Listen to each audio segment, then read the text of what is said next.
ሰላም የተከበራችሁ ኢትዮጵያ እንዴት ናችሁ? ይህ ጊር በሚል ተከታታይ የማቀርብላችሁ 101ኛው ቪዲዮ ነው። ዛሬ በፈረንጆቹ ቀን ኦክቶበር 28 ነው። እንግዲህ በመቶኛው ቪዲዮ ይሄንን ማለት ፓርቱ ክፍል 2 ብለው የሪል ስቴት አልሚዎች የብቃት ማረጋገጫ ምስክር ወረቀት እንዴት እንደሚሰጥ የሚደነገግበትን እያየን ነው እና እኔ እንግዲህ የጨረስኩት በጣም ግልጽ እንዴት ልበላችሁ፣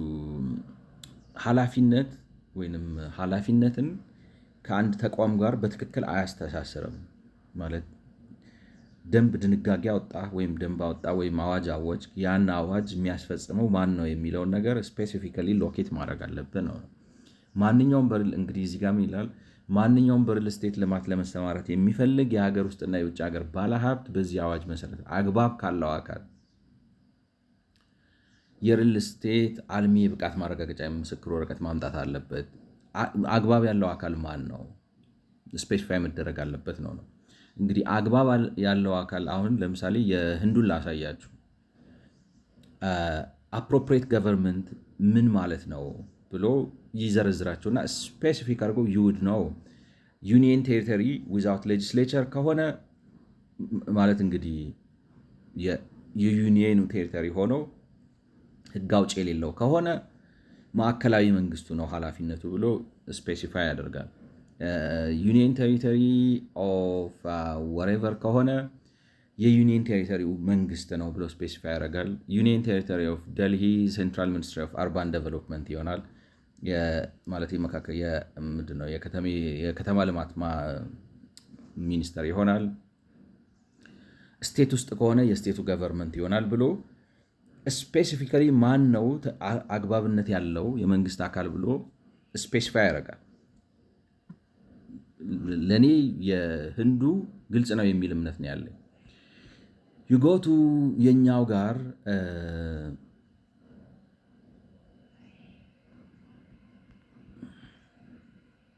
አግባብ ያለው አካል ማለት ይላል በዚህ አዋጅ የተጠቀሱትን የሪል ስቴት ልማትና የማይንቀሳቀስ ንብረት ግብይትና ግመታ ስርዓት ለማስያዝ የሚከናወኑ ተግባራትን ለማስፈጸምና ለመምራት ስልጣን የተሰጠው በፌዴራል ወይም በክልል ከተማ አስተዳደር የከተማና የመሰረተ ልማት ዘርፍ ነው ይላል። ይሄ አዋጅ ነው ስልጣን የሚሰጠው ለዛ ሰውዬ። ያንን ሰውዬ እንዴት ያንን ተቋም ያንን አካል እንዴት አድርገህ ስፔሲፋይ አታደርገውም? በዚህ አዋጅ ስልጣን የተሰጠው ሁዚ የከተማ ላይ ነው የተሰጠው በክልል ወይም በከተማ አስተዳደር ላይ ነው። በእንግሊዝኛው ሚንስ the federal state or city government body of the urban and infrastructure sector authorized to carry out and oversee the activities regulated in this proclamation related to real estate development and real property marketing and valuation። የቱ ጋ ነው የትኛውም ባዲ ማለት አግባብ ያለው አካል ማለት በክልል ውስጥ በፌዴራል መንግስት እንደዚህ አካል ነው፣ በዚህ ይሄ ነው አይደለም ነው የሚለው ነው። ለእኔ it's not descriptive enough if I'm making sense። አግባብ ያለው አካል ማለት በዚህ አዋጅ የተጠቀሱትን የሪል ስቴት ልማትና የማይንቀሳቀስ ንብረት ግብይትና ግመታ ስርዓትን ለማስያዝ ተግባራትን ለማስፈጸምና ለመምራት ስልጣን የተሰጠው ማን ነው የሰጠው ነው። ገብቷችኋል? በኋላ ከዚህ አዋጅ በኋላ የሆነ የመንግስት አስፈጻሚ ወይንም ደግሞ ፓርቲ ወይም አሰራሩ ይሄንን ህግ ማስፈጸም ለአንተ ነው ብሎ ስፔሲፋይ የሚያደርገው ሰው ነው ብሎ ነው የሚል እንዴት ልበላችሁ፣ ህጉን አውጥታችሁ እንትኑን አስፈጻሚው በኋላ እንዲወሰን እያደረጋችሁ ነው። እንደኔ አረዳድ ነው ላይክ ነው። በእንግሊዝኛውም ለማንበብ ሞክሬያለሁ፣ በአማርኛው appropriate body means the federal, state or city government body of the urban infrastructure sector. Authorized by whom? Like no, that authorization ከዚህ legislation በኋላ ነው የሚመጣው ነው።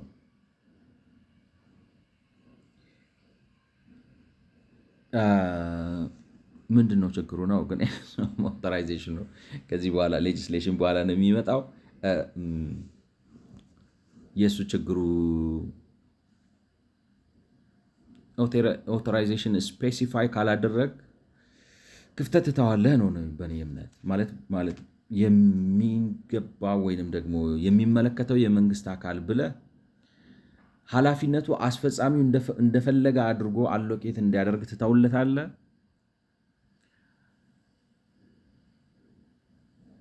ዋትስ ዘ ፕሮብለም ዊዝ ዛት?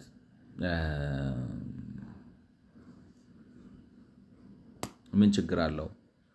ምን ችግር አለው? እዚሁ እኔ የፈለግኩት ምንድን ነው፣ እዚሁ ህጉ ላይ ስፔሲፋይ አድርገህ ማስቀመጥ አለብህ የሚል እምነት ነው ያለኝ። ግልጽ ሆኖ የትኛው ኃላፊነት ለማን እንደተሰጠ ስታደርግ ህጉን ስታወጣው ዊች ሚንስ ምንድን ነው መሰላችሁ፣ ህጉን የሚያስፈጽመው ሰው በትክክል ስፔሲፋይ ካልተደረገ እና ኦርጋናይዜሽናል ስትራክቸሩ ካልታወቀ ህጉ የሚታሰብለትን ዓላማ እንዲመታ ማድረግ የሚቻል አይመስለኝም ነው። ላይክ ነው ትሞክራለህ፣ ትሰራለህ፣ ወይም በአስተዳደሩ ቅልጥፍናና ብቃት ላይ ይወሰናል። ነገር ግን ስፔሲፊክ አድርገህ ስታስቀምጠው እኔ የበለጠ ውጤታማ የምታደርገው ይመስለኛል። ሜይቢ አይዶ ነው እንግዲህ ሬስትሪክቲቭ እንዳይሆን ነው አግባብነት ያለው አካል ብለህ የከተማና የምንድን ነው የሚለው ተግባራትን ለመምራት ስልጣን የሰጠው በፌዴራል ወይም በክልል ወይም በከተማ አስተዳደር የከተማና መሰረተ ልማት ዘርፍ ነው። በፌዴራል ወይም በክልል ወይም በከተማ አስተዳደር የከተማና መሰረተ ልማት ዘርፍ ነው።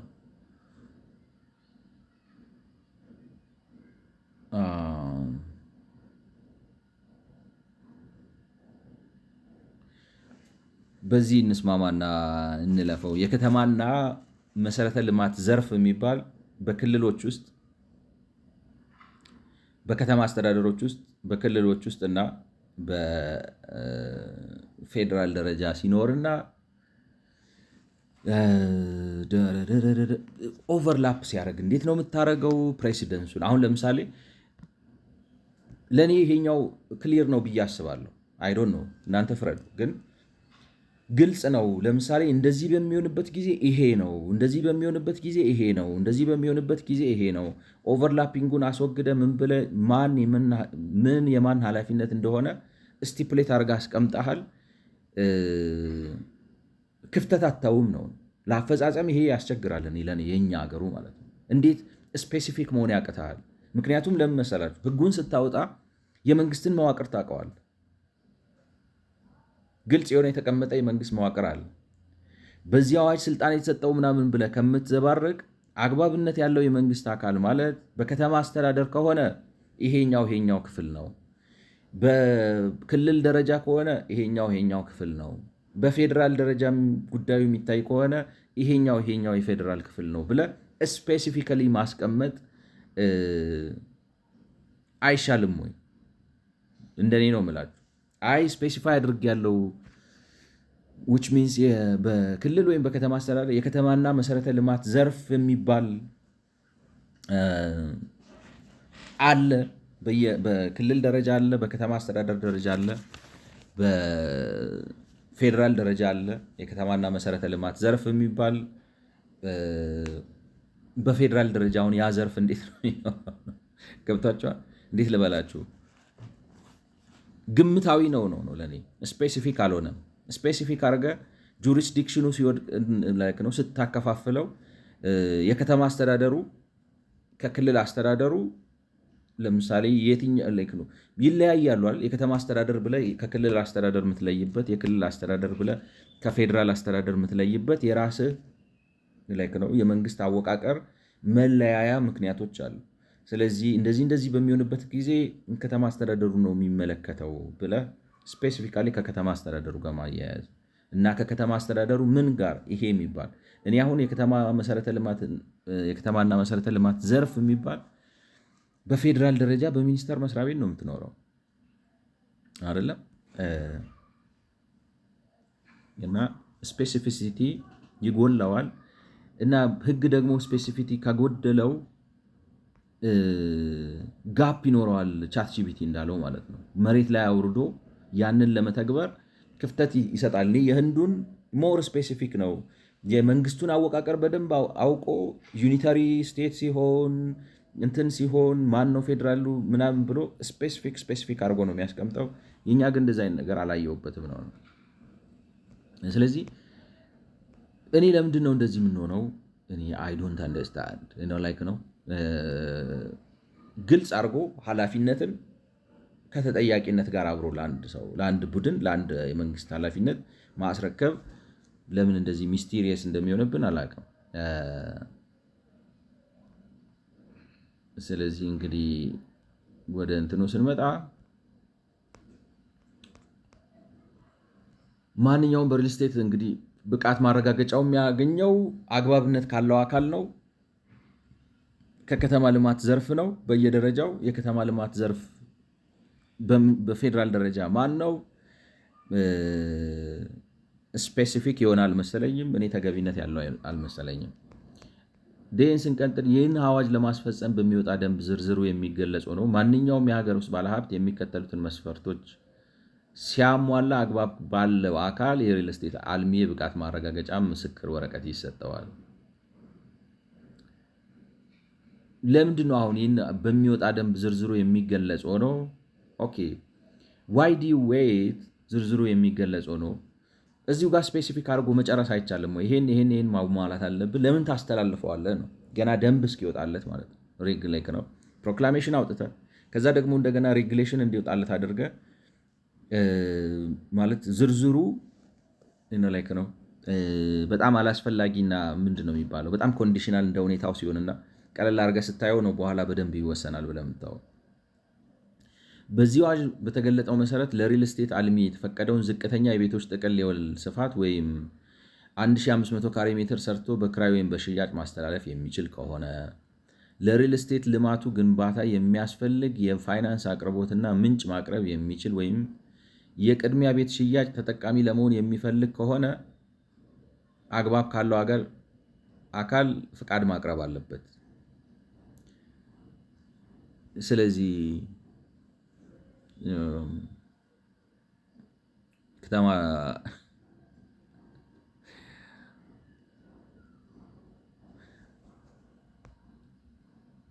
አንድ ሰው አሁን አግባብ ካለው አካል ኦኬ ከተማ ልማት ምናምን ዘርፍ ማን ነው ብሎ ሄዶ አዲስ አበባ እንትና ብሎ አዲስ አበባ መስተዳደር ሄዶ ፍቃድ ስጡኝ ብሎ ላይክ ነው እኔ ስትሪም ላይን የማድረግ የሚጎለው ይመስለኛል። ግንባታው የሚመራበት የፕሮጀክቱ ጥናት ማቅረብ የሚችልና ተጠያቂነቱን ለማስፈን በሚያስችል መልኩ ገንቢ አማካሪና ስራውን ለመምራት የሚያስችል አደረጃጀትና የሰው ኃይል የተሟላለትና ዝርዝር የግንባታ መርሃ ግብር የሚያቀርብ ሲሆን የብቃት ማረጋገጫ የምስክር ወረቀቱም ለቀረበው ግንባታ ጊዜ የሚሰጥ ይሆናል። እኔ አሁንም ግልፀኝነት ይጎላዋል እና ነገሮችን በይደር ይተዋል። ስለዚህ ቀጥታ ወደ እንትን መሄድ ይችላል ብሎ ማለት አሁን ይሄንን ህግ ይዛችሁ በደንብ የምታወጣው እኮ ማለት ለደንብ የምታወው በጣም ዝርዝርና ተራ ጉዳዮች ሲሆኑና በደንብ የሚደነገግ ሆኖ ብለህ እንዳይፈጸም ነው የምታወጣው ይመስላል። ራሱ ተግባር ላይ ሊውል የሚችል አይመስልም ነው። አይ ቲንክ አሁን ቻት ጂፒቲ እነዚህ ነገሮች አይቶ ሊሆን ይችላል ኢምፕሊመንቴሽኑ በጣም አስቸጋሪ ነው የሚሆነው የሚለው ማለት ነው። ምክንያቱም ለመመዝገብ ራሱ ሪል ስቴት ዴቨሎፐር ነኝ ብለህ ሄደህ ለመመዝገብ ራሱ ዝርዝሩ ገና በእንትን ይወሰናል። ስለዚህ ደንብ እስኪወጣ ጠብቅ የሚልህ አይነት ነገር ነው። ስለዚህ ኢምፕሊመንታብል ስቴጅ ላይ ያለ አይደለም። ነገር ግን ደንብ እስኪወጣ ጠብቅ ብለህ አንድን ነገር የምታዘገየው ፖለቲካል ውሳኔ ነው እንጂ ሪል ስቴት ሆነ ለመመዝገብ እነዚህን አሁን ለምሳሌ ምንድነው ሪል ስቴት ዴቨሎፐር ሆነ ለመመዝገብ መስፈርቶቹን አውጥቶ ዘርዝሮ በዚህ መሰረት እነዚህን ያሟላ ሰው ከሚመለከተው አካል ምናምን ከምትል ከዚህ አውቶሪቲ ሄዶ ይወስዳል ብለህ ማለት በከተማ ከሆነ ብቻ የከተማ ልማት ዘርፍ እሺ እንበለው ከከተማ ልማት ዘርፍ ሄደ በክልል ደረጃ ወይንም ደግሞ በከተማ አስተዳደር ደረጃ ወይንም ደግሞ ወዘተ ብለህ ትወስዳለህ ብሎ ስፔሲፋይ ማድረግ ዋት ኢዝ ሃርድ አባውት ኢት ገብቷቸዋል። እና እንደሚመስለው እንዳይተገበር ነው ወደ አክሽነብል እንዳይሆን ሆን ተብሎ ተፈልጓል ፎር ሳም ሪዝን ገብቷቸዋል እንጂ ለምሳሌ 1500 ሜትር ስኩዌር ላይ የሚገነባ ከዛ በኋላ እዚህ ላይ ገንብቶ ለማከራየት ለመሸጥ ሜትር ሰርቶ በክራይ ወይም በሽያጭ ለማስተላለፍ የሚፈልግ ላይክ ነው ፋይናንስ ያለው የፋይናንስ አቅርቦት ምንጭ ማቅረብ የሚችል ወይም የቅድሚያ ቤት ሽያጭ ተጠቃሚ ለመሆን የሚፈልግ ከሆነ አግባብ የቅድሚያ ቤት ሽያጭ ተጠቃሚ መሆን የሚፈልግ ከሆነ able to provide financial means and sources for construction of the real estate development, or if wanting to benefit from pre-house sale can provide permission from appropriate body.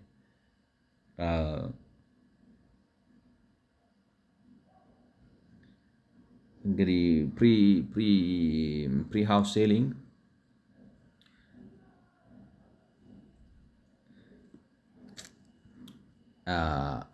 ሌትስ ለምን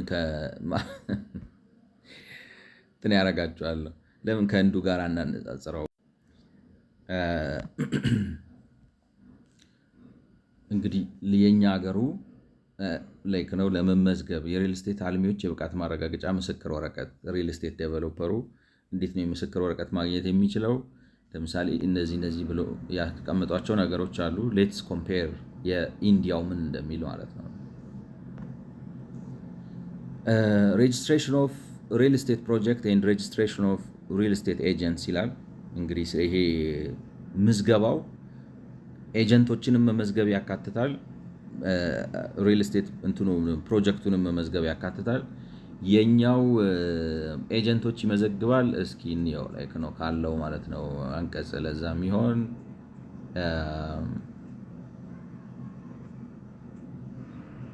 ብድር ማስመለሻ እንግዲህ የለውም እንደሚመስለው ማለት ነው። ምናልባት ወደታች ስንወርድ ካገኘን አላውቅም። ግን የህንዱ አሁን የሚለየው ምንድነው? ሪል ስቴቶቹን ብቻ ለሚመዘግበው ኤጀንቶችንም ይመዘግባል ነው።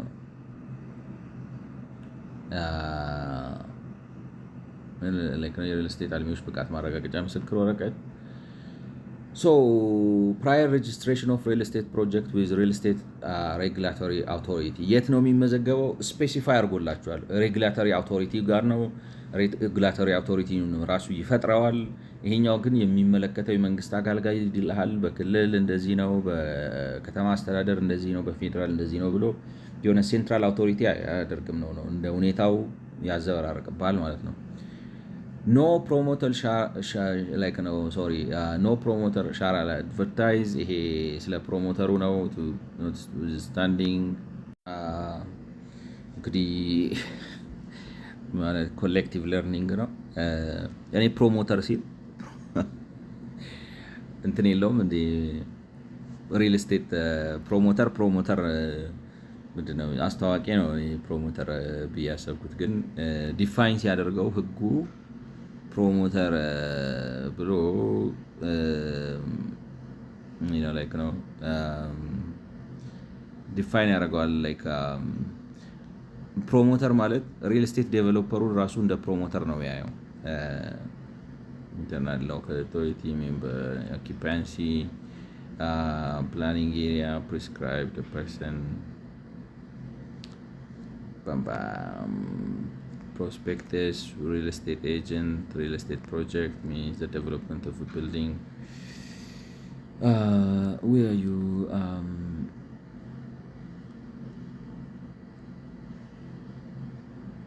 Promoter.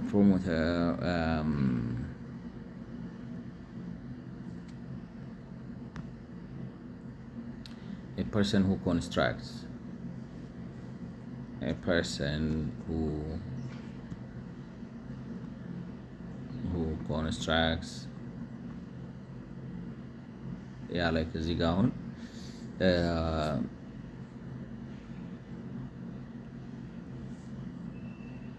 ዜድኬ ፕሮሞተር ብሎ ዲፋይን ሲያደርገው ይታያቸዋል ብዬ አስባለሁ። ይሄ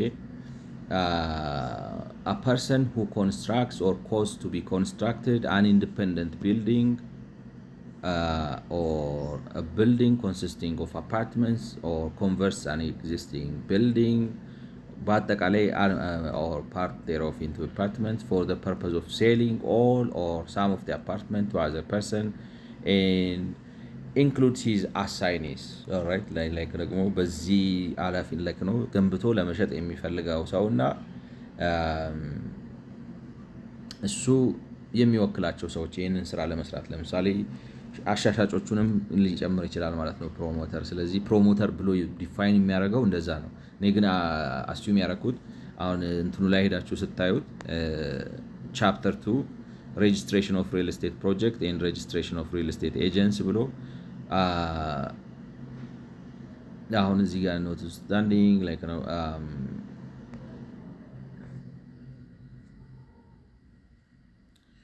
ፕሮሞተር ላይክ ነው ፕሮሞተር የሚለውን ቃል ሳይ ሪል ስቴተር ዴቨሎፐሮቹን አይመዘግብም ማለት ነው የሚል ነገር ተፈጥሮብኝ ነበር።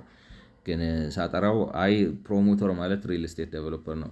ስለዚህ ፕራየር ሬጅስትሬሽን ኦፍ ሪል ስቴት ፕሮጀክት ዊዝ ሪል ስቴት ሬጉላቶሪ አውቶሪቲ ኖ ፕሮሞተር እችኛዋን ቃል ሳያት ምንድነው ብዬ ነው ኖ ፕሮሞተር ሻል አድቨርታይዝ market, book, sale, or offer sale, or invite persons to purchase in any manner any plot, apartment, or building, as the case may be, in any real estate project or part of it, in any planning area, without registering the real estate project with the real estate regulatory authority established under this act.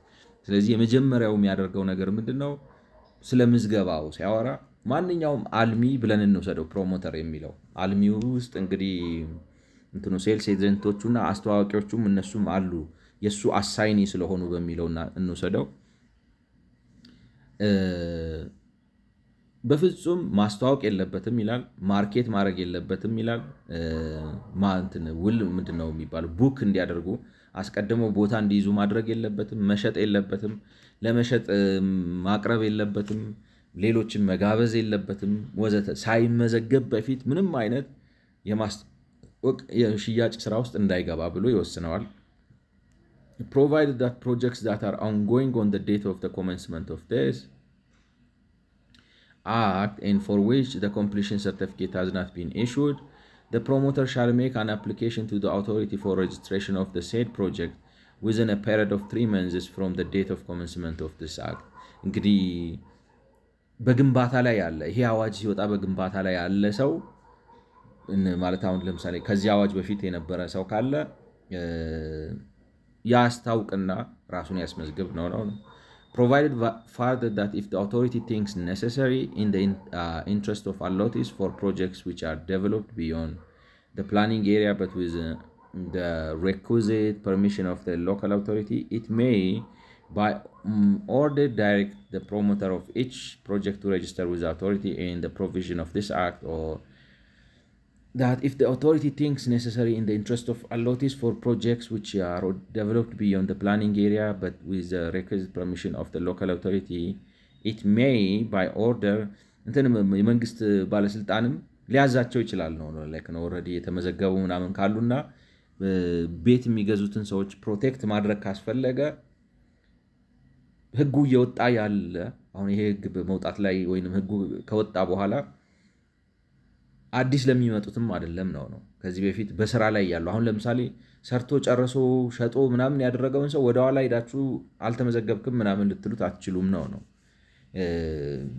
ገብታችኋል። ግን በፕሮሰስ ላይ ካለና ነገርየውን ካልጨረሰው ባለስልጣኑ መስሪያ ቤትም ሊያዘው ይችላል እንዲመዘገብ ማለት ነው። መመዝገብ አለበት ብሎ it may order direct the promoter of such project to register with the authority and the provision of this act or the rule and regulations made thereunder shall apply to such projects from the stage of registration. ስለዚህ ታዘውም ሊመዘገቡ ይችላሉ ራሳቸውን መመዝገብ አለባቸው ይላሉ። notwithstanding anything contained in subsection 1 no registration of the real estate project shall be required. ሆኖም ግን ምዝገባ ማያስፈልጋቸዋል ነው where the area of the land proposed to be developed does not exceed 500 square meters ማለት ከ500 ሜትር ስኩዌር በላይ የማያለሙ ከሆነ ተመዝገቡ የመመዝገብ ግዴታ የለባቸውም። or the number of apartments proposed to be developed does not exceed 8 inclusive of all phases ማለት ሁሉንም ደረጃ ጨርሶ የተገነቡት ቤቶች ከ8 የማይበልጡ አፓርትመንቶች ከሆኑ እዚህ ይሄ ሪል ስቴት ሬጅስትሬሽን አውቶሪቲ ጋር መጥተው መመዝገብ የለባቸውም ነው። provided that if the appropriate government considered it necessary እንግዲህ appropriate government ቅድም እንዳሳየኋችሁ ስፔሲፋይ አድርጎታል በክልል ሲሆን ምናምን ብሎ ማለት ነው።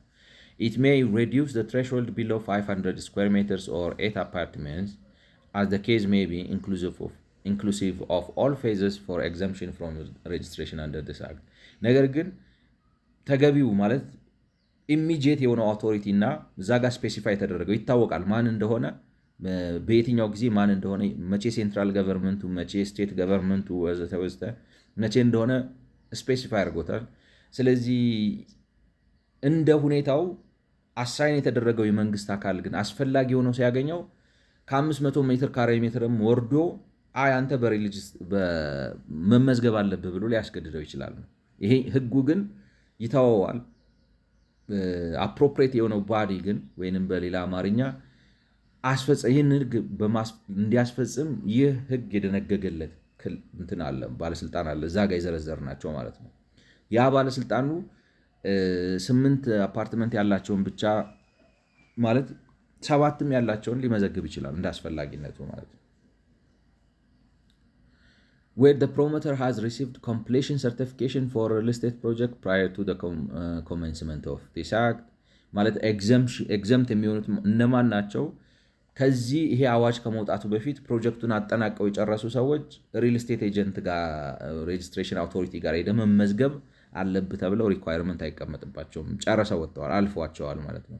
ወደኋላ ሪትራክትድ ማለት ነው።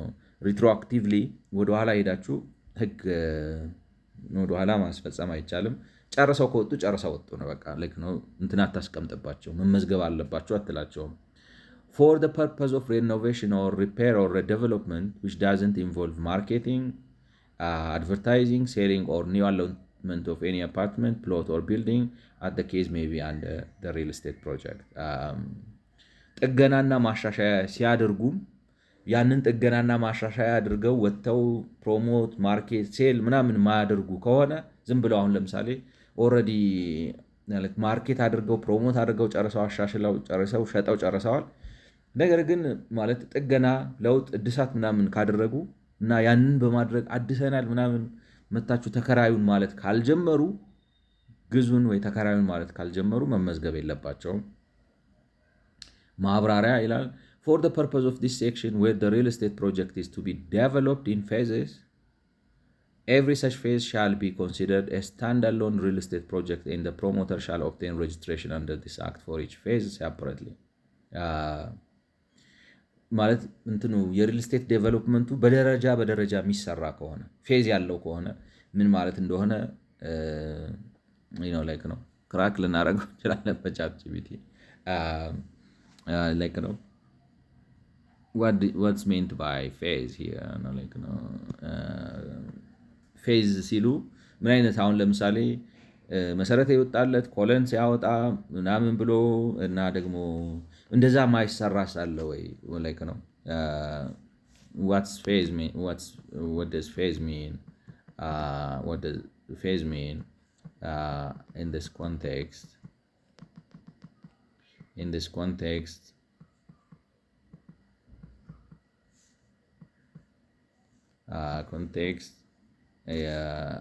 it was from RERA India, right?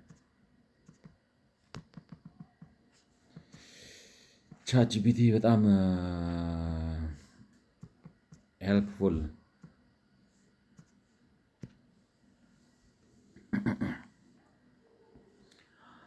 You picked one of the most practically important lines in the RERA Act. Let's unpack it carefully. Explanation for the purpose of this section. Then what phase means. A phase means a distinct portion of a larger real estate project that is developed, constructed, and delivered in stages and may have separate timelines approval.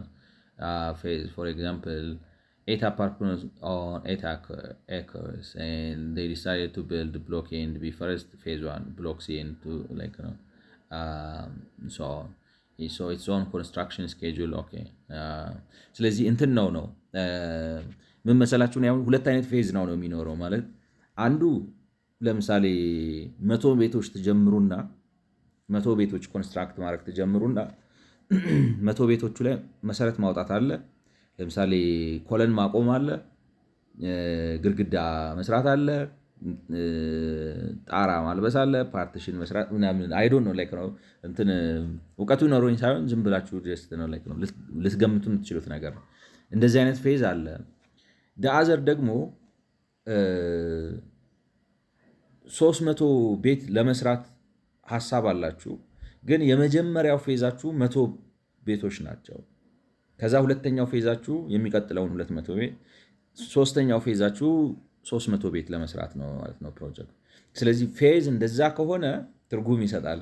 እንደዚህ ግን ከሆነ እንዴት ሊሆን ይችላል ነበር ነው። እሱን ነው ማጥናት የፈለግኩት። እንግዲህ እንደ ቻት ጂፒቲ ፌዙ የመጀመሪያው 100 ቤት፣ የሚቀጥለው 200 ቤት፣ የሚቀጥለው 300 ቤት ነው እና የመጀመሪያው 100 ቤት ስትሰሩ እንደ አዲስ ነው የምትመዘገቡት። ሁለተኛው 100 ቤት ስትሰሩ እንደ አዲስ ነው የምትመዘገቡት። ሶስተኛው 100 ቤትም ስትሰሩ እንደ አዲስ ነው የምትመዘገቡት። ምንም እንኳን ለምሳሌ ሌትሰይ የፕሮጀክቱን ኤሪያ ሴኪዩር ስታደርጉ በአንዴ ቢሆንም እና የግንባታ ፈቃድ ስታገኙ በአንዴ ሊሆን ቢችልም ማለት ነው። አፕሊኬሽን ፎር ሬጅስትሬሽን ኦፍ ሪል ስቴት ፕሮጀክትስ እንዴት ነው እንግዲህ ለሪል ስቴት ፕሮጀክቶች አሁን እዚህ ጋር ነው መምጣት የፈለግኩት ከኛ አኳያ ማለት ነው። ኤቭሪ ፕሮሞተር ሻል ሜክ አን አፕሊኬሽን ቱ ዘ አውቶሪቲ ፎር ሬጅስትሬሽን ኦፍ ዘ ሪል ስቴት ፕሮጀክት ኢን ሰች ፎርም ማነር ዊዝኢን ሰች ታይም ኤንድ አካምፓኒድ ባይ ሰች ፊስ አዝ ሜይ ቢ ፕሪስክራይብድ። ስለዚህ እንዴት ዝርዝር እንደሆነ ታዩታላችሁ። እያንዳንዱ ፕሮሞተር ወይም ዴቨሎፐር ማመልከቻ ማስገባት አለበት ለመመዝገብ እና የሚያስገባበት አግባብ አለው፣ ቅጽ አለው ላይክ ነው። ማመልከቻ ማስገባት ያለበት ጊዜ አለ እና አብሮ መክፈል ያለበት ክፍያ አለ ብሎ ስቲፕሌት ያደርግለታል ገና ሲጀምር ማለት ነው። ገብቷችኋል? The promoter shall enclose the following documents along the application referred to in subsection like no subsection 1 in a sense okay subsection 1 የሚላት እችን ነው አሁን ያልኳችሁን እንግዲህ ቅጹን አግባቡን በምን ያህል ጊዜና ምን ያህል ክፍያ እነዚህ ነገሮች ማሟላት አለበት ነው የሚከተሉትን ነገሮች አብሮ አያይዞ ማምጣት አለበት ይላል። A brief detail of his enterprise including its name ስሙን የተመዘገበ አድራሻውን ማለት ምን አይነት ኢንተርፕራይዝ ነው፣ የግል ነው፣ ማህበር ነው፣ ምንድነው፣ በህብረት ነው፣ ካምፓኒ ነው፣ ኮምፒተንት አውቶሪቲ ነው ወዘተ ወዘተ። እነሱ ይሄ የነሱ አሁን ለምሳሌ የቢዝነስ ኢንተርፕራይዝ ካታጎሪያቸው ነው ማለት ሶል ፕሮፕራይተርሺፕ ነው ወይንስ ፕራይቬት ሊሚትድ ካምፓኒ ነህ ወዘተ ወዘተ ወዘተ አይነት ነገር ቢዝነስ ታይፑን ስፔሲፋይ ማድረግ አለብህ። ስምህን፣ አድራሻህን and particulars of registration and the name and photographs of the particulars of registration and the name and photographs of the promoter ስሙን እና የሰውየውን የራሱን ስም እንግዲህ የድርጅቱ ስም አለ፣ የባለቤቱ ስም አለ እና ፎቶውን አብሮ አያይዞ ማምጣት አለበት ይላል።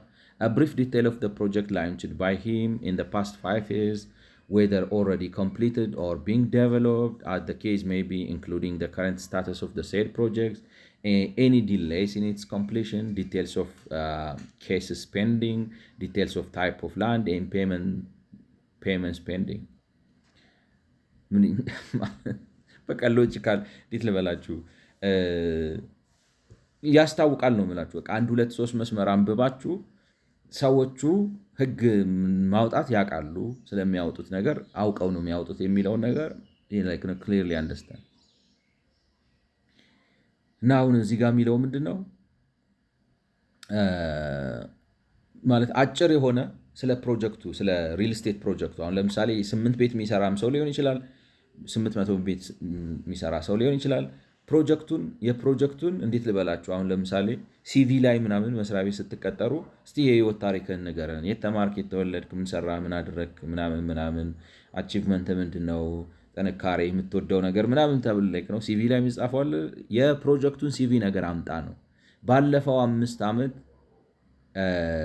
ምን ያው ላይክ ነው ምን ሰራ ባይሄም ባለፈው 5 ዓመት ምን አደረግ whether already completed or የጀመርካቸው ፕሮጀክቶች የተጠናቀቁ አሉ በ5 ዓመት ወይንስ ደግሞ አሁንም እየተሰሩ አሉ አሁን ያሉበት ደረጃ ምን ይመስላል? መዘግየት አለብህ ወይ? ከተቀመጠው የፕሮጀክት ታይምላይን ዘግይተሃል ወይ? ጉዳዮች አሉ ወይ? ክርክሮች አሉ ወይ? የመሬቱ አይነትና ታይፕ ኦፍ ላንድ ኤንድ ፔመንት ስፔንዲንግ የመሬቱ አይነትና ክፍያዎች ወዘተ ወዘተ የምትፈልጓቸውን ከሱ የምትፈልጉትን መረጃ you know what you are talking about ገብቷቸዋል። እነዚህን ዝርዝሮች ያካተተ የፕሮጀክት ግለ ታሪክ ይዘና ይህን ማካተት አለብህ ለመመዝገብ ስትመጣ ይዘህ ከምትመጣቸው ነገሮች an authenticated copy of approvals and commencement certification from competent authority obtained in accordance with the laws authenticated የሆነ እንግዲህ የተረጋገጠ እንደሚባለው ማለት ነው። ውልና ማስረጃ ሄዶ ወዘተ ወዘተ የተረጋገጠ ኮፒውን የተረጋገጠ ማስረጃ ኮፒውን ማለት የግንባታ ፍቃድ ማለት approvals and commencement of certificate from competent authority በህጉ አግባብ መሰረት ከሚመለከተው የባለስልጣን መስሪያ ቤት የተገኘ የግንባታ ፈቃድ እና ያገኘው የግንባታ ፈቃድ ደግሞ ኦተንቲኬትድ መረጋገጥ አለበት። የሱን ግልባጭ ይዘም ላይክ ነው መምጣት አለበት። where the project is proposed to be developed in phases an authenticated copy of approvals and commencement certificate from competent authority for such phases ፕሮጀክቱ ደግሞ በሂደት በደረጃ በደረጃ የሚፈጸም ከሆነ በደረጃ በደረጃ እንዲሰራና ደረጃዎቹ ምናምን ምን እንደሆኑ የወሰነ ማለት ይህንን ፈቃድ የሰጠው አካል ያንን ፈቃድ ሰጥቶ አውተንቲኬት ያደረገውን ነገር ይዞት ይምጣ ይላል።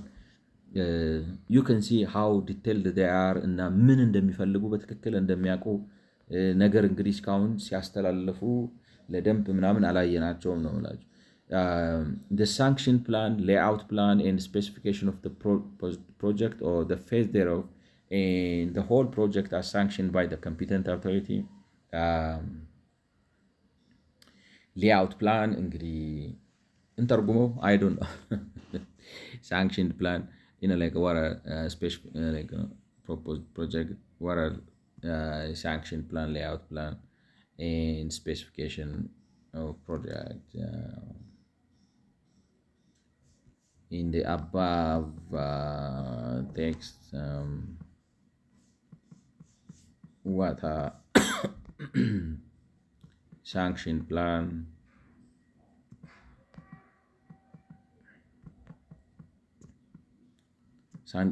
plan layout plan and proposed project layout plan and proposed project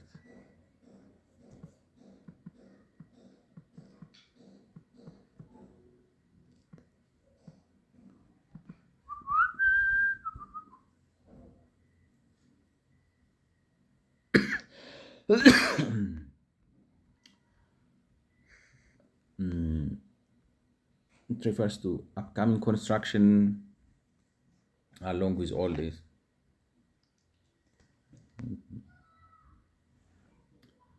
to build and market under RERA if the development is in phases. Example, sanction plan, the official building plan approved by the competent includes the architecture drawing, zoning compliance, like an example, layout plan, the overall እንግዲህ ቴክኒካል ናቸው ቱ ቢ ኦነስት ማለት ምንድን ነው ይባላል ምን ልበላችሁ የሎ ሌክቸረር የሪል ስቴት ሎ ሌክቸረር ነገር ላይክ ነው። ኦኬ ፕሮፖዝድ ፕሮጀክት ምንድን ነው? ፕሮፖዝድ ፕሮጀክት እንግዲህ upcoming constructions along with its infrastructure, amenities and services on a specific piece of land. So what the developer is planning, okay. Sanctioned plan, the official building approved by the competent, like the architectural drawings, plans, in compliance, building permission, okay. Okay, like layout plan, the overall site design or master plan of the project, how land is subdivided, where roads, እንግዲህ ፕሮጀክቱ 3 አይነት ፕላን ይኖረዋል። ለምን እንደዛ ኖረው ምናምን እንግዲህ ዲቴይል እና ከነሱ ከሀገራቸው ሁኔታ ጋር የሚያያዝ ነው የሚመስለኝ። ማለት ላይክ ነው ፕሮፖዝድ ፕላን ይኖረዋል። እንዴት ልበላችሁ፣ ዝም ብሎ ንድፍ እዚህ ጋ ምንድነው የገበያ ማዕከል ገነባለው፣ በዚህ በኩል ቤቶች ሰራለው፣ እዚህ ጋር ቢዝነስ ሴንተር ሰራለው ምናምን ብሎ ዝም ብሎ ጀነራል ፕላን ይኖረዋል፣ ፕሮፖዝድ ፕላን ማለት ነው። ሳንክሽንድ ፕላን ደግሞ ያ ዝም ብሎ ንድፈ ሀሳብ ነው። ንድፈ ሀሳቡ ግን አሁን አርክቴክቸራሊ ዲዛይን ተደርጎ ስትራክቸራል ኢንቴግሪቲው ምናምን ተረጋግጦ ወዘተ ወዘተ የሚመጣው ዝርዝሩ ነው የሚመስለኝ ነው ብላችሁ ላይክ ነው አምናት ሹር ግን ጀስት ፍሮም ሉክስ ኦፍ ኢት። ምክንያቱም ሳንክሽንድ ፕላን አርክቴክቸራል ድሮዊንግ ናቸው። ፍሎር ፕላንስ፣ ኤሌቬሽንስ፣ ሴክሽንስ፣ ዞኒንግ ኮምፕላያንስ፣ ዩዝ፣ ሄት፣ ፍሎር ኤሪያ ሬሾ፣ ቢልዲንግ ፐርሚሽንስ፣ ላይሰንስ ነምበርስ፣ አፕሩቫል ሌተርስ ወዘተ ማለት አክቹዋሊ ገብታችሁ ልተገብሩት የምትችሉት ዝርዝር እቅድ ነው። ያኛው ዝም ብሎ ማለት እንደዚህ አስቤያለሁ ብላችሁ እሱ አፕሩቭ ተደርጎላችሁ ከዛ በኋላ እንደገና ሳንክሽንድ ፕላን ደግሞ ይዛችሁ ትመጣላችሁ። ዝርዝር ማስፈጸሚያ እንትን ሌአውት ፕላን። ይሄ ደግሞ ሞር ኦፍ እንግዲህ እንደሚመስለው ከላንድስኬፕ ምናምን ጋር የተያያዘ ጀነራሊ ከማስተር ፕላኑ ከከተማው ከምናምኑ ጋር ምን ይመስላል የሚለውን ነገር የሚያሳይ ነው የሚመስለኝ። ስለዚህ እያንዳንዱ እንግዲህ ኢት ሉክስ ላይክ እያንዳንዱ የሪል ስቴት ፕሮጀክት እነዚህን 3 ፕላኖች ይኖሩታል ማለት ነው። ፋይል አድርጎ ይዞ በትክክል አስቀምጦ መኖር አለበት። እንግዲህ የዳበረ ነገር አላቸው ማለት ነው፣ ይሄንን ኮንትሮል ለማድረግ ማለት ነው።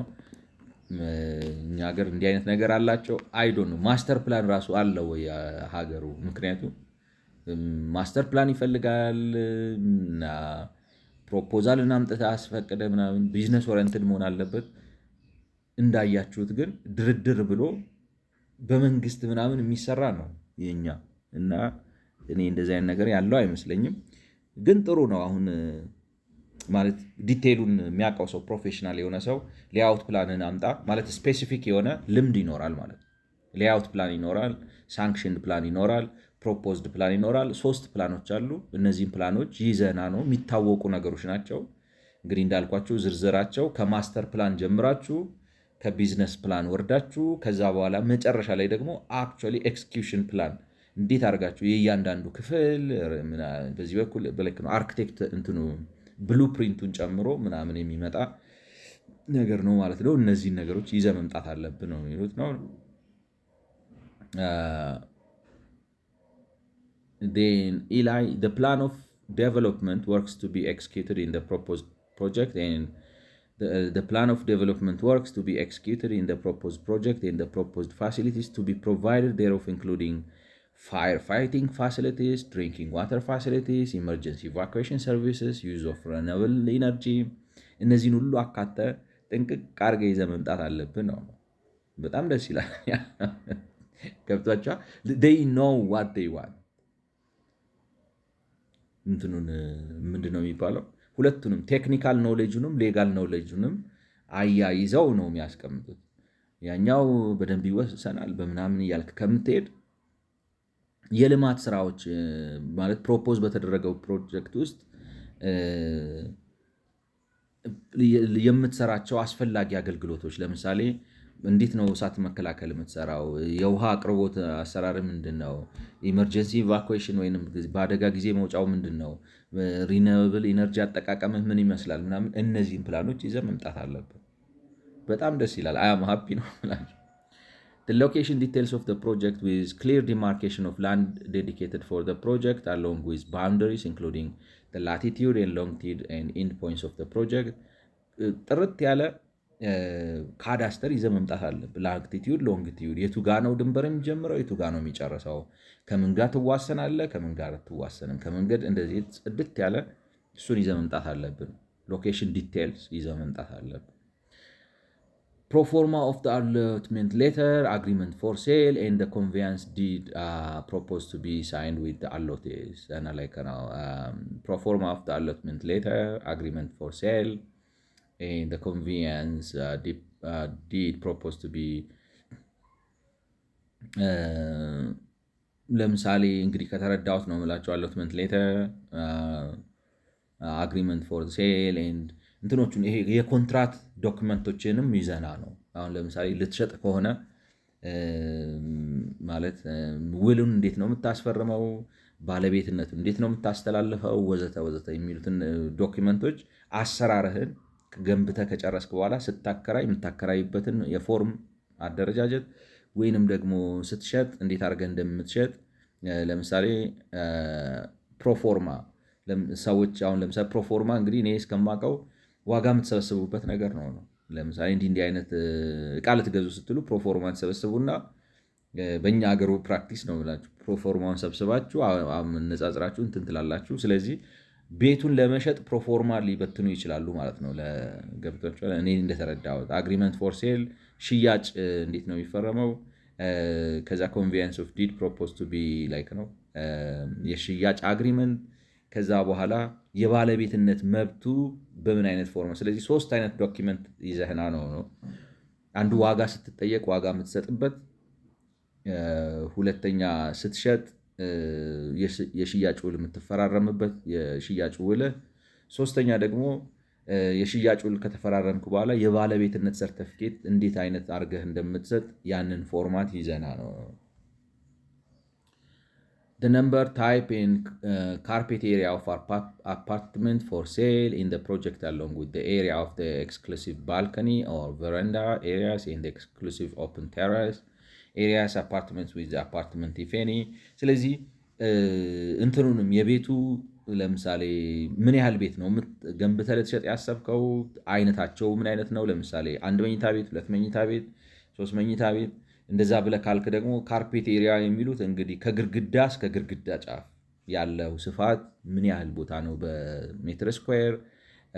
አፓርትመንት ፎር ሴል ኢን ፕሮጀክት አሎንግ ዊዝ ኤሪያ ኦፍ ኤክስክሉሲቭ እና ደግሞ የጋራ እንግዲህ ባልኮኒዎቹ ምን ያህል ስፋት ይኖራቸዋል፣ ቨረንዳዎቹ ወይም ኦፕን ቴሬስ፣ እንደዚህ አይነት ነገሮች በአጠቃላይ ግንባታው ምን ነገሮችን አሜኒቲሶችን፣ መኖሪያ ቤቱን፣ ባልኮኒውን፣ ኮሪደሩን፣ ቴሬስ ካለው ቴሬሱን ወዘተ ምን ያካትታል የሚለውን ነገር ይዘና።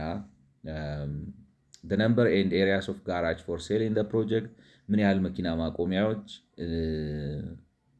ላይክ ነው እና ጠቅላላ ስፋታቸው ምን ያህል እንደሆነ ይዘና ነው።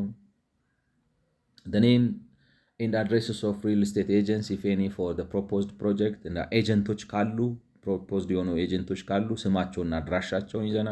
the names and addresses of the contractors, architects, structural engineer if any other persons concerned with the development of the proposed project።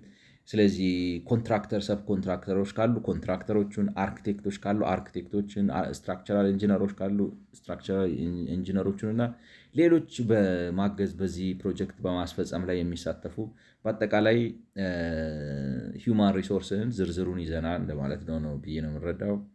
A declaration supported by an affidavit which shall be signed by the promoter or any person authorized።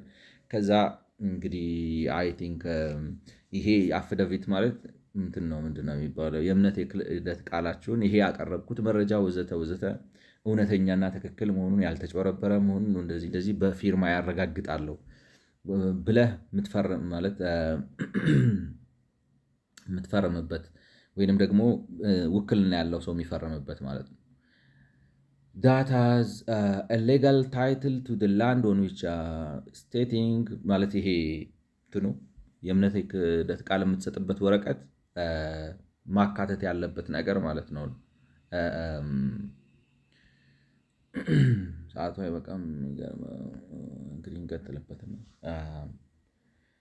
that has a legal title to the land on which the development is proposed along with legally valid documents with authentication of such titles if such land is owned by another person።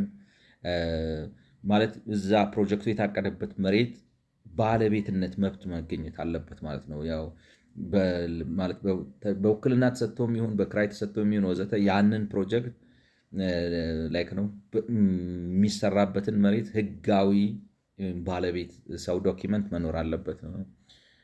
that the land is free from all encumbrances ምንም ክርክር የሌለበት ምንድነው የሚባለው ጠብ ክርክር ምናምን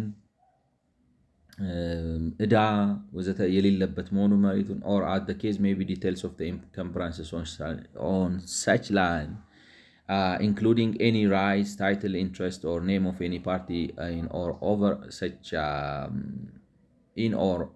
such land along with details ወይንም ደግሞ እንትንም ካለ ኢንከምብራንስ ካለበት ማለት አሁን ለምሳሌ ባለቤትነት ጥያቄ ምናምን የጋራ ነገር ኃላፊነት ዲዩ የሚከፈል ነገር ምናምን ካለው እነዚህ ሌጋል የሆኑ ነገሮች አብርሃም ጣቸው ነው። ከመሬቱ ነፃ መሬት ወይስ ሸክም አለበት፣ ጣጣ አለበት? ጣጣ ካለበት ጣጣዎቹንም አብረሃቸው ይዛቸው ነው። The time period within which he undertakes to complete the project or phase thereof as the case may be በምን ያህል ጊዜ ሊጨርሰው እንደሆነ ማለት የፕሮጀክት ፕላኑን ማምጣት አለበት። ይሄ ማለት በፌዝም ከሆነ የትኛውን ፌዝ በየትኛው ጊዜ የትኛውን ፌዝ በየትኛው ጊዜ ሊጨርስ እንደነበረ ዝርዝሩን ይዞ መምጣት አለበት ነው። መቼም ይታያቸዋል ብዬ አስባለሁ። ማለት ሰዎቹ ህጉን የሚያወጡት ሰዎች ህጉን ያውቃሉ፣ የሚያደርጉትን ያውቃሉ፣ የሚጠይቁትንም ነገር ያውቃሉ። ማለት የዳበረ ነው፣ እውቀት አለ ነው። That 70% of the amounts realized for a real estate project from oral lotes from the time to time shall be deposited in a separate account to be maintained in a scheduled bank to cover the cost of construction and the land cost and shall be used only for that purpose. አንስተውታል አይደለም? ወርልድ ባንኮችም ይሄን እንግዲህ ምንድነው ሲያስቀምጥ አሁን ለምሳሌ ሪል ስቴት እየገነባን ነው መታችሁ ግዙ አላችሁ፣ አድቨርታይዝ አደረጋችሁ። እንግዲህ ላይክ ነው አይ ዶንት ኖ ሰው ለምን ቀድሞ ሳያልቅ ብር የሚከፍላል? በጣም ቤት ቸግሮት ነው አዱን ነው ሲጨርስ ሄደ መግዛት ነው እንጂ ብር ሰጠ የምትጠብቀው ለምን እንደሆነ አይገባኝ። እና እንደዚህ አይነት አግሪመንት ካለ 70% መጠቀም የምትችልበት like 70% of the amounts realized for real estate project from the allotees እንግዲህ ከአሎቲስ የሚሏቸው ገዢዎች ማለት ነው። ገና like ነው አስቀድመው ቅድመ ክፍያ የከፈሉ ሰዎች 70% ከከፈሉት ክፍያ ለምሳሌ 100 ሺህ ብር ቢያስቀምጡ 70 ሺህ ብሩን from time to time shall be deposited in a separate account to be maintained in a scheduled bank to cover the cost of construction and the land cost and shall be used only for that purpose. ስለዚህ 70% ተቀንሶ ይወጣና ዲፖዚት ከሚያደርጉት 100 ሺህ ብር ቢያስቀምጡ 70 ሺህ ብሩ ብቻ ይወሰድና በቁጥጥር ማለት ነው በቁጥጥር that 70 እንዴት አድርገው ግን እዚህ ጋር ሬጅስትሬሽኑ ላይ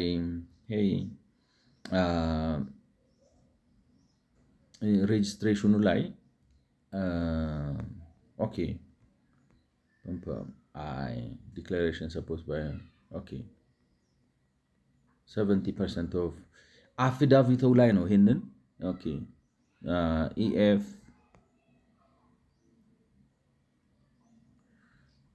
ኦኬ እንትን ነው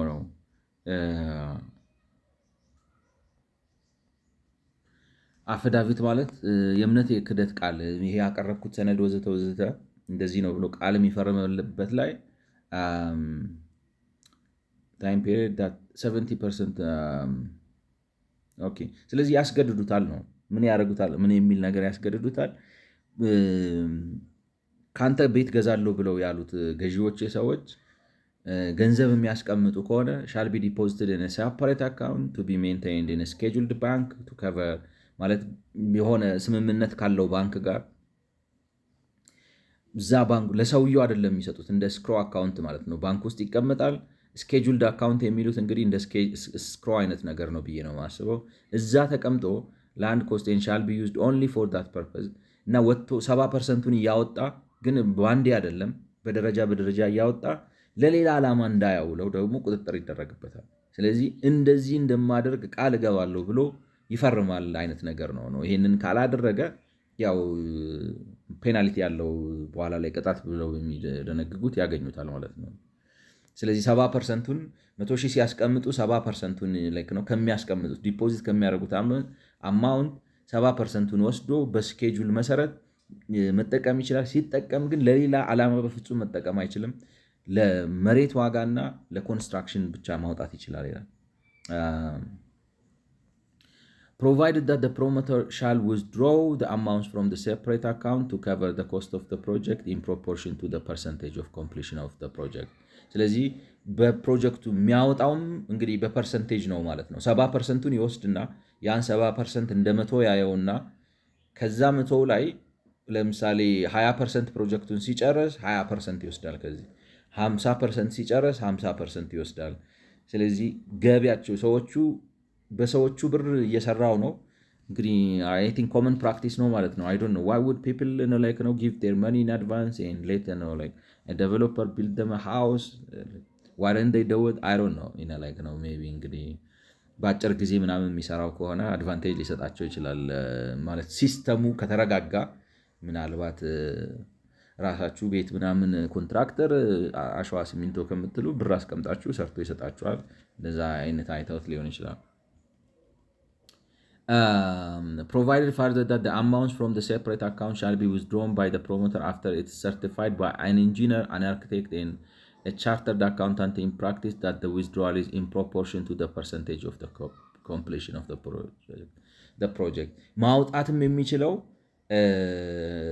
withdrawn by promoter after it's certified by እንግዲህ ኢንጂነር ኖሮ አርክቴክት ኖሮ እና ቻርተርድ አካውንታንት ኖሮ 40% ስለጨረሰ የሚቀጥለውን መስሪያ ማውጣት ይችላል ብሎ እነዚህ ሶስቱ ሰርቲፋይድ የሆኑ እንግዲህ ኢንጂነር፣ አርክቴክት እና ቻርተርድ አካውንታንት የሆኑ ሰዎች አፕሩቫል መስጠት አለባቸው ማለት ነው።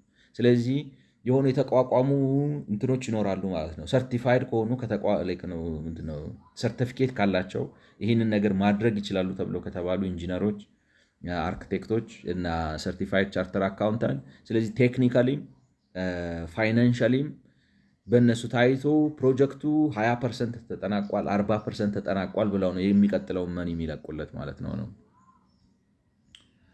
Provided also that the promoter shall get his account audited within 6 months after the end of every financial year by a chartered accountant in practice and shall produce a statement of accounts duly certified and signed by such chartered accountant, and it shall be verified during the audit that the amounts collected for particular project have been utilized for the project and the withdrawal has been in compliance with the proportion of the percentage of completion of the project ማለት ራሱ አሁን ለምሳሌ እነዚህ ሰርቲፋይ የሚያደርጉት ሰዎች ተሰብስበው ሰርቲፋይ ቢያደርጉትም እንደገና ያ እንትን እያንዳንዱ የበጀት ዓመት ካለቀ በኋላ በስድስተኛው ወር ላይ የገንዘብ አጠቃቀሙ ከዛ ላይክ ነው ሴፐሬት አካውንት ከሚባለው ገንዘብ አውጥቶ የተጠቀመበት አጠቃቀሙ በአግባቡ መሆኑን ኦዲት ይደረጋል በሌላ ሴፐሬት ኦዲተር ማለት ነው። እና አካውንታቢሊቲ ያለ ማለት ነው። ኤክስፕላኔሽን ላሉ for the purpose of this clause the term scheduled bank means a bank included in the second schedule to the Reserve Bank of India Act ወዘተ እንግዲህ ስኬጁልድ ባንክ ማን ነው ምናምን የሚለውን ነገር የራሳቸው ሌላ ዴፊኒሽን አላቸው። እዛ ውስጥ ገብተን እንየው ካላችሁ እናየዋለን። ግን ሰዓቱ አሁን አይበቃም። ስለሰማችሁኝ አይ ቲንክ እዚህ ጋር ላቁመውና ጨርሰው አሪፍ ነበር እስከ እችኛዋ ግን ሰዓቱ አንገቴ ላይ ቆመብኝ። ስለሰማችሁኝ አመሰግናለሁ። የ102ኛው ሰው ይበለን። መልካም ጊዜ